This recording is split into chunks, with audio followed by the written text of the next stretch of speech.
Hello. Now, continuing our work with circles, we're looking at finding the equations of circles given a chord of the circle and its center. So if we take a look at this question here, the circle S1 has a center at C1 is 3, 4. The midpoint of a chord with length 2 root 2 is at 4, 5. Find the equation of S1. There's a huge amount of language going on here. What am I going to do to simplify things for myself? I'm going to draw a sketch. So I know that I have a center of my circle at C1. So what information am I missing to be able to draw this circle properly? I'm missing the radius. So what I need in order to find the equation of any circle is its center and the radius. I'm given the center outright. So what I'm missing is the radius. And I'm going to see if I can draw a picture and figure out how I can find the radius given that I know about a chord. So the circle is centered at 3, 4, and I know that I have a chord with a midpoint at 4, 5. So let's use that information and see if we can draw a basic sketch of our situation, of our circle. So I draw in my axes very quickly. And now I'm at 3, 4 for my center. 1, 2, 3, 4, 5. 1, 2, 3, 4, 5. So I'm at x is 3, y is 4. 1, 2, 3, and then up to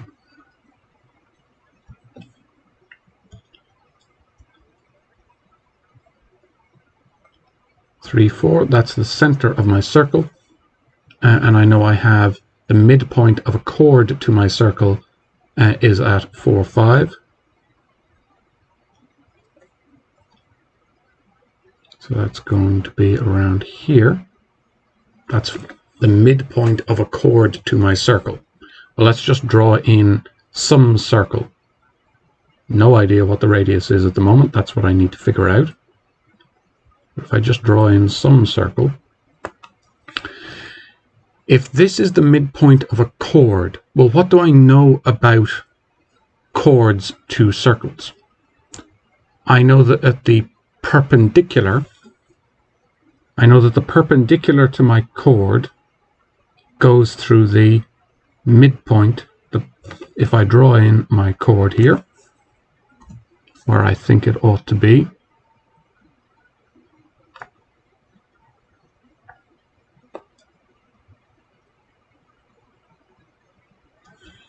why have I drawn it here? I should have had it drawn a little bit higher, but we'll get the basic picture here.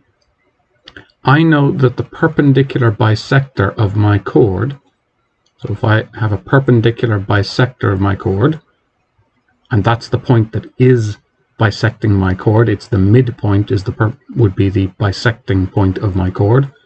So the perpendicular bisector to my chord goes through the center. So what do I see? I have a situation like this. So by drawing a picture, I see how much more information I've got than from this big block of English. Because I now know that the length of this chord is 2 root 2. It's 2 root 2. And I know my 2 points. I know that this is at 3, 4. And this point is at 4, 5. I know this total distance here is 2 root 2.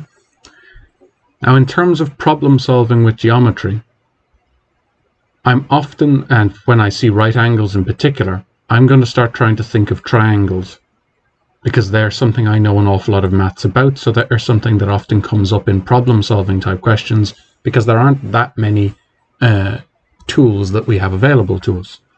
So what jumps out to me here, I need to find the radius. So let's draw in a radius. Really obvious place to put it in, radii are here. What shape have I got to deal with here? I have a right angle triangle. all of this is coming from the fact that I know that the perpendicular bisector of a chord is going to go through the center, a fact that I have used multiple times before. But what have I got? If I take this right angle triangle, oh, that's a little bit turned around right now. I'm going to draw it here. A little bit bigger so it's easier for me to deal with. So I have my line there. I have OR here, the thing I'm looking for. I have this point here is at 3, 4.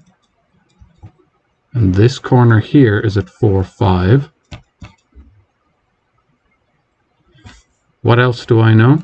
Well, if this total length of my chord is 2√2, and I know my midpoint's at 4, 5, so I'm dealing with half of that distance here. That means it's going to be half of 2√2, which in this case is just going to be √2. Half of the distance to √2 would be just √2. So I know this length here, I know this is a right angle. I know these 2 points here, they're given to me in the question. And I want to find OR. Hopefully we can all see at this point that we're dealing with Pythagoras, and that's all we need. So what information are we missing in order to find OR, which we need for the equation of our circle? We need to know this distance here. Well, I know the coordinates of these 2 points, so I can just use the distance equation. So let's use the distance equation to find D for my distance between my center and my midpoint of my chord. So I want to find D, which is equal to, always write down our formula.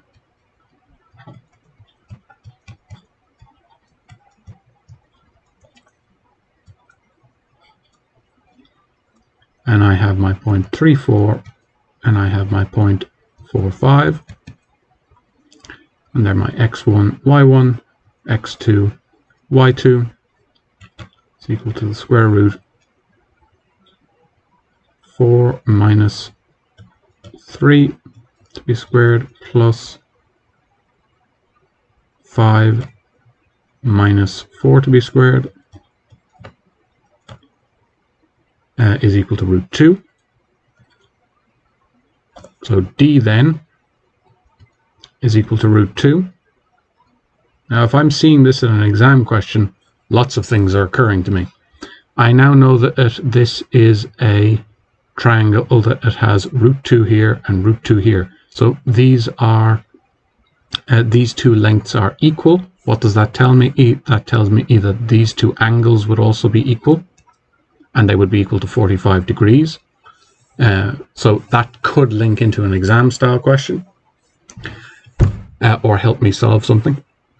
In this case, however, all I need to do is I'm going to draw my right angle triangle one more time here so I can keep track of what I'm doing a little bit easier. So I have √2 here is D, and I have this length here given to me is half of the length of my chord, because I'm going from the midpoint to the circle, and I'm looking for OR. So OR squared is equal to √2 squared plus √2 squared. OR squared is equal to 2 plus 2. OR squared is equal to 4. OR is equal to 2. Get the square root of both sides. I don't need to worry about plus or minus in this case because OR is a length. So OR is going to be 2. So now I have the information I needed. To get the equation of a circle, I must have its center and its radius. I've now used my sketch to figure out what the radius must be. So then I'm just going to sub into I now know C1 given to me in the question is 3, 4. So I'm going to use x minus h to be squared plus y minus k to be squared is equal to OR squared, h and k. So x minus 3 to be squared plus y minus 4 to be squared is equal to 2 squared. X minus 3 to be squared plus y minus 4 to be squared is equal to 4. And that's the equation of S1, which I was asked for. You can see here the absolute necessity of sketching. If I hadn't drawn a picture of that, I wouldn't have had a hope of being able to keep track of what it is I knew and what tools I had available to me to solve the problem. But because I know about, I can look at my sketch and I can see that I know that the perpendicular bisector of my chord goes through the center. That means that I can draw in this construction. This is essentially what it is. And I recognize then that I'm able to get the radius because I have a right angle triangle. Often these questions will be structured so that the line you're given is a bit easier than the one that I dealt with here. You might be given where it's crossing either the X or Y axis, but the method is going to be exactly the same. If you know the length of the chord, you're going to half of it, and then the distance between the midpoint you're given and the center of the circle will allow you to find the other side of your triangle, and then your hypotenuse is going to give you the radius. If you draw a picture, these questions are extremely manageable and fairly quick to do. If we don't draw a picture, they're almost impossible. So it's really important that we're developing this skill of sketching to be able to handle these types of problems. So that's what we need for getting the equations of circles from chords.